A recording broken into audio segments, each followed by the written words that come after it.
Hello मेरे प्यारे बच्चों, एनटीए ने जैसा आप जानते हो अकाउंटेंसी के री एग्ज़ामिनेशन के लिए अपना रिवाइज सर्कुलर निकाला है। जैसा हमने बताया था पिछली वीडियोस में कि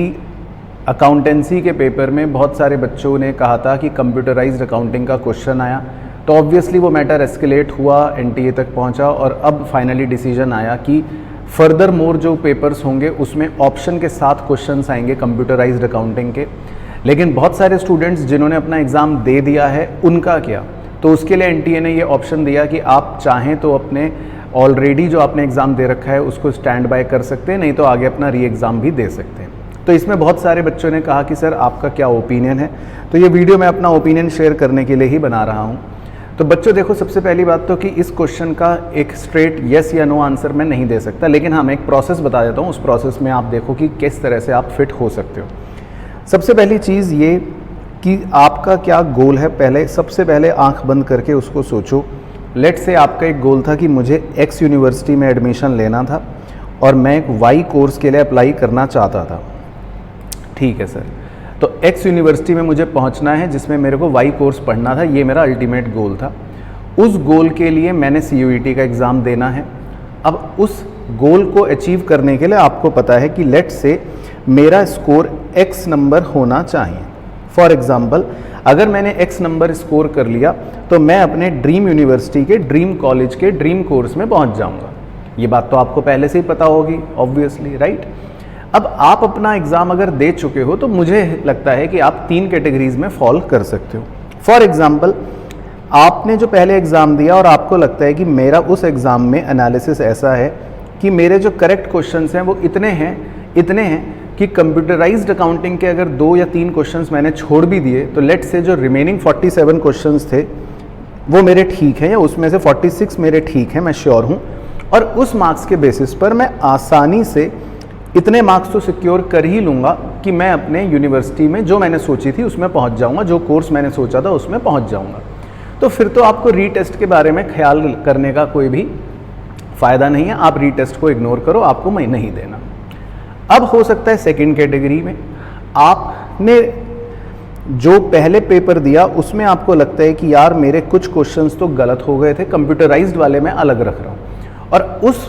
पेपर में आपको लग रहा है कि यार शायद मेरे मार्क्स थोड़े इस तरह से आए कि मेरा हो भी सकता है। लेट से आपको लगता है कि मेरे 44 क्वेश्चन ही ठीक हैं, 45 क्वेश्चन ही ठीक हैं, और इस बेसिस पर तो मैं शायद अपनी ड्रीम यूनिवर्सिटी के ड्रीम कॉलेज में ना एडमिशन ले पाऊँ, या मुझे मेरा मनचाहा कोर्स ना मिल पाए, और आप अभी 50-50 हो कि दूं या ना दूं। और आपको अगर ये फीलिंग आ रही है कि मैं अगर रीटेस्ट दूंगा तो उसमें बहुत सारे फैक्टर्स हैं कि देखो, पहले तो आपके पास क्या टाइम है दोबारा से तैयारी करने का, वो मटेरियल्स हैं, टाइमिंग क्या रहने वाली है, कितने पेपर आपके अभी और बचे हैं, मतलब सारे फैक्टर्स को कंसिडर करके, पेरेंट्स क्या कह रहे हैं वो सब कंसिडर करके मेरे हिसाब से फिर आप रीटेस्ट दे सकते हो। रीज़न बीइंग, अगर आपका 1 नंबर भी बढ़ा और आपको ये मन में फीलिंग है, आपको खुद ये कॉन्फिडेंस आ रहा है कि मेरा अगर 1 नंबर भी इस रीटेस्ट से बढ़ जाता है तो फिर आप जाइए अपने रीटेस्ट को ज़रूर अप्लाई कीजिए। तो आप अगर 50-50 भी हो लेकिन अब आपके मन में ये फीलिंग है कि मैं रीटेस्ट दूंगा तो शायद 44 या जो भी आपने सोचा है उससे ज़्यादा मार्क्स सिक्योर कर लूँगा, तो फिर रीटेस्ट को ज़रूर भर दीजिए, क्योंकि ये उसके लिए ज़रूरी है भरना जिसके मन में ये फीलिंग है कि यार कंप्यूटराइज्ड वाले तो चलो 3 क्वेश्चन या 2 क्वेश्चन मैंने छोड़ दिए, तुक्के मार दिए, वॉटएवर, वो तो हट गए, लेकिन रिमेनिंग जो 47 क्वेश्चंस थे उसमें से मेरे 44 ठीक हुए हैं या कम ठीक हुए हैं, और अगली बार जब मैं पेपर दूंगा मान लो तो मैं फिर इसमें ज़्यादा सही कर पाऊंगा, और इस बार तो मुझे पूरे 50 क्वेश्चंस अपने सिलेबस वाले करने होंगे। तो अगर इस फीलिंग के साथ आप हो तो फिर आप रीटेस्ट दे दो। थर्ड कैटेगरी, मान लो आपको लगता है कि यार मेरा स्कोर तो पहले वाले रीटेस्ट में ऑब्वियसली ख़राब ही था, जो मैंने सपने देखे थे, जिस कॉलेज में मुझे जाना है वहाँ की जो कट ऑफ रहती है, वहाँ का जो परसेंटाइल रहता है, शायद मेरा पेपर उस लेवल का नहीं हुआ था, और मैं अभी मुझे खुद पता है कि वो पेपर मेरा अच्छा नहीं हुआ, वॉटएवर, अगर आपकी ये फीलिंग है तो फिर कोई नो ब्रेनर, सीधी बात है, आप रीटेस्ट के लिए अप्लाई करो। रीटेस्ट के लिए अप्लाई करोगे तो ऑब्वियसली आप अभी भी आउट ही हो, अगर आपकी फीलिंग है कि मैं तो अभी भी आउट हूँ, तो रीटेस्ट में अप्लाई करने में कोई हर्ज नहीं है, फिर तो आप रीटेस्ट के लिए ज़रूर अप्लाई करो। लेकिन देखो, इन सब चीज़ों में बहुत सारे फैक्टर्स इन्वॉल्व हैं। कब रीटेस्ट होगा, उसके लिए आप कितने मेंटली प्रिपेयर हो, क्या आपके पास रिसोर्सेज हैं सारे अवेलेबल, पेरेंट्स का क्या कहना है, टाइम कितना भी और लग जाएगा, ये सब चीज़ें अपने आप कैलकुलेट करके अपनी परिस्थितियों के हिसाब से आप डिसीजन ले सकते हो, राइट। अब मेन मुद्दा ये है या मेन डाउट बच्चे के मन में ये है कि यार कहीं मैं रीटेस्ट दूं और वो मुश्किल आ गया तो क्या होगा, है ना, या मान लो मेरे रीटेस्ट में कहीं ऐसा तो नहीं कि मार्क्स कम हो जाएंगे। तो पहली बात ये दोनों चीज़ें अपने दिमाग से निकाल देना। देखो,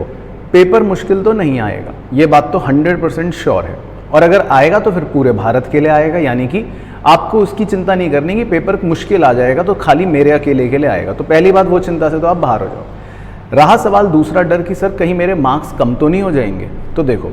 आप किस कैटेगरी में हो ये कॉन्फिडेंस आपको खुद पता होगा, मैं कैसे बता दूं। आप अगर अभी इस सिचुएशन में हो, अगर आपको लगता है, आपको इतना कॉन्फिडेंस है कि यार ठीक है मेरे इतने मार्क्स आ जाएंगे, मेरे 45 46 आ जाएंगे, मेरे 47 आ जाएंगे, मेरे 48 आ जाएंगे, मैंने क्रॉस चेक कर लिया आंसर की से, या मुझे पता है इतना मेरा सही है, और इस बेसिस पर जो पिछले साल की परसेंटाइल थी उस बेसिस पर मैं पहुंच जाऊंगा अपने यूनिवर्सिटी में। भाई मैंने जिस यूनिवर्सिटी के लिए अप्लाई करा है उसका जो कॉलेज मुझे चाहिए वो मिल जाएगा मेरे इतने मार्क्स में, 47 में, 48 में, अगर आपको ये बात पता है। क्योंकि ये भी सब चीज़ें कट ऑफ ऑलरेडी पुराने साल की आप देख सकते हो कि किस कॉलेज में जाने के लिए आपको कितने मार्क्स लाने हैं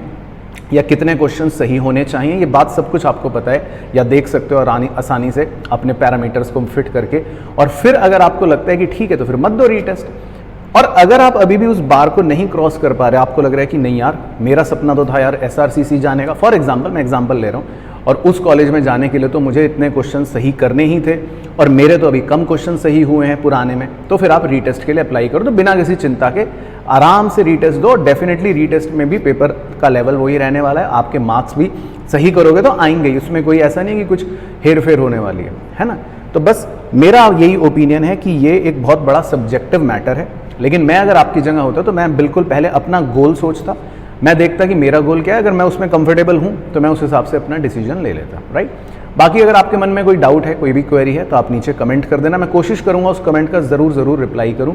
बाकी इस वीडियो में बस मुझे यही बताना था कि आप अच्छे से डिसीजन लें, जो भी डिसीजन लें, डिसीजन लेने से पहले 100 बार सोच लें, लेकिन डिसीजन लेने के बाद एक भी बार नहीं सोचना है। तो सिंपल सा फंडा है, अभी सोचो, सोच के डिसीजन ले लो, डिसीजन लेने के बाद फिर दोबारा मत सोचना, ठीक है। बाकी पेरेंट्स से कंसल्ट करना, एक बार सारे फैक्टर्स एनालाइज करना और फिर उस हिसाब से आगे बढ़ जाना।